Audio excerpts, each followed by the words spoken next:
Existe-t-il dans la vie quelque chose de sacré, qui ne soit pas une invention de la pensée? Depuis des temps immémoriaux, l'homme se pose cette question. Existe-t-il quelque chose au-delà de toute cette confusion, de toute cette misère, au-delà des ténèbres et des illusions, au-delà des institutions et des réformes? Y a-t-il quelque chose d'authentiquement vrai au-delà du temps? Une chose tellement immense que la pensée ne peut s'en approcher. Les hommes n'ont cessé d'explorer cet univers, mais apparemment, seule une infime minorité d'entre eux ont été assez libres pour y pénétrer. Depuis les temps les plus reculés, le prêtre s'est interposé entre le chercheur d'absolu et ce qu'il aspire à trouver. Le prêtre interprète. Il devient celui qui sait, ou croit savoir, et le chercheur d'absolu est fourvoyé, détourné, perdu. La pensée, quoi qu'elle fasse, n'est pas de nature sacrée. C'est un processus matériel de même que nous sommes faits de matière. La pensée a divisé les hommes en une myriade de religions, de nationalités. La pensée est issue du savoir, et le savoir n'est jamais absolu dans aucun domaine. La pensée est donc limitée, et elle divise. Chaque fois qu'une action a pour effet de diviser, le conflit est inévitable, comme entre communistes et capitalistes, arabes et juifs, hindous et musulmans.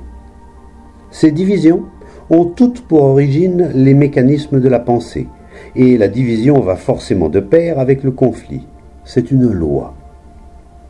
Rien de ce que la pensée a élaboré et qu'expriment les écritures, les églises, les temples ou les mosquées, rien de tout cela n'est sacré. Aucun symbole n'est sacré.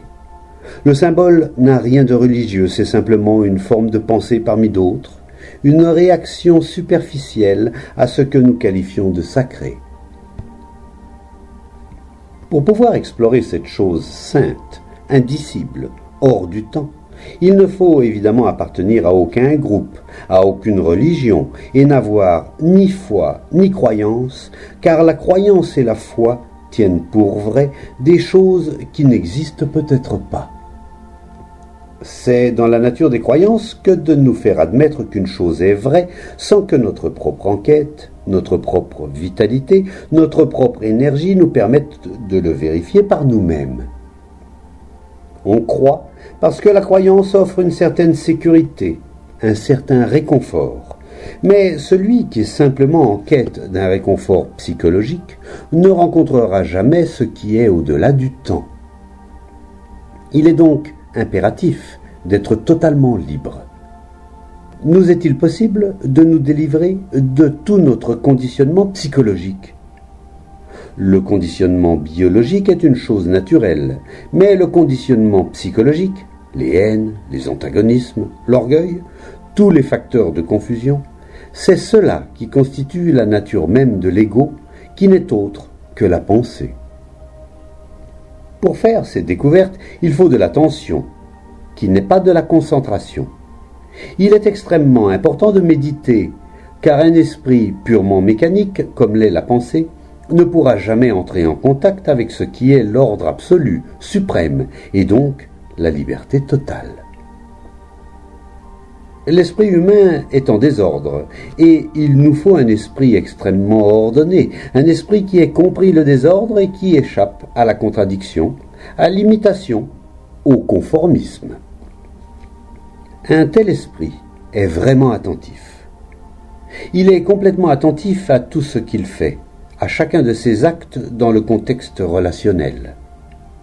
Mais l'attention n'est pas la concentration qui, elle, est étroite, restreinte, limitée, tandis que l'attention est sans limite. Cette attention possède une certaine qualité de silence, qui n'est ni le silence inventé par la pensée, ni le silence faisant suite au bruit, ni le silence d'une pensée qui est en attente de la pensée suivante. Il faut donc un silence qui ne soit le fruit ni du désir, ni du vouloir, ni de la pensée. Et cette méditation exclut toute présence d'une entité qui contrôle. Tous les systèmes inventés par des groupes tournent immanquablement autour de l'effort, du contrôle, de la discipline. Mais la discipline signifie apprendre, non pas se conformer, mais apprendre, afin que l'esprit devienne de plus en plus subtil. Apprendre, c'est un mouvement perpétuel qui ne se fonde pas sur le savoir. Méditer, c'est se libérer du connu, c'est-à-dire de la mesure. Dans cette méditation règne un silence absolu. Alors, dans ce silence et en lui seul, survient enfin l'innommé.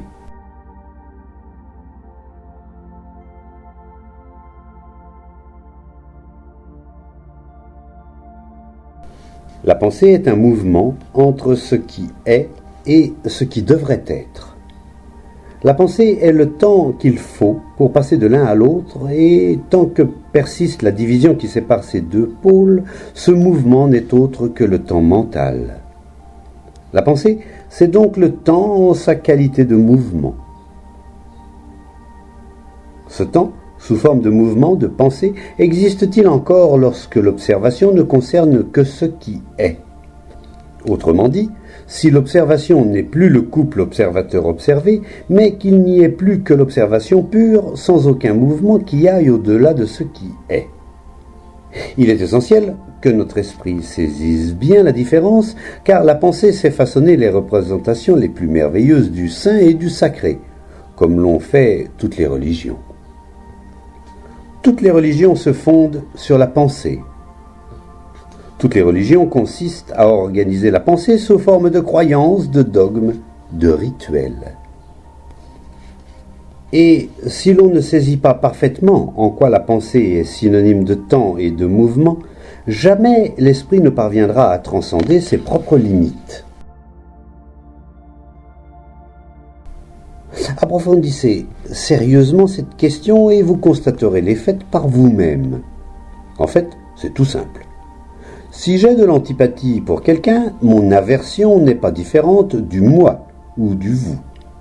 L'entité qui éprouve cette aversion est l'aversion elle-même, elle n'en est pas dissociée.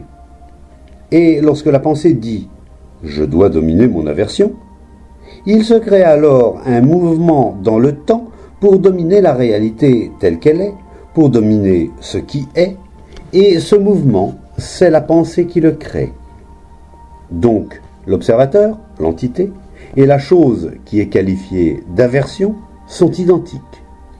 On est par conséquent dans l'immobilité totale. Ce n'est pas une situation statique, mais la suspension totale de tout mouvement. C'est donc le silence absolu. Le temps sous forme de mouvement, le temps sous forme de pensée tendant vers un but cesse soudain d'exister. L'action est donc instantanée. L'esprit, s'étant doté de bases solides, est délivré du désordre, et c'est ainsi que la vertu fleurit à profusion dans toute sa splendeur. Ces bases sont le fondement de la relation qui se noue entre vous et autrui. Dans cette relation n'entre aucune activité créatrice d'images. Il n'y a que la relation et non deux images cherchant à s'ajuster l'une à l'autre. Il n'y a que ce qui est. Il n'est pas question de vouloir le changer. Car vouloir changer, vouloir transformer ce qui est, constitue le processus même de la pensée, son mouvement en termes de temps. Lorsqu'on en est à ce point, l'esprit devient parfaitement immobile, de même que les cellules du silencieux cerveau. L'esprit, qui est le réceptacle des souvenirs, des expériences, du savoir, peut et doit fonctionner dans le champ du connu. Mais à présent, cet esprit est affranchi de toute activité liée au temps et à la pensée. Alors, l'esprit est parfaitement silencieux, et tout se passe sans le moindre effort. Tout cela doit s'effectuer sans la moindre forme de discipline, de contrôle, car il contribue au désordre.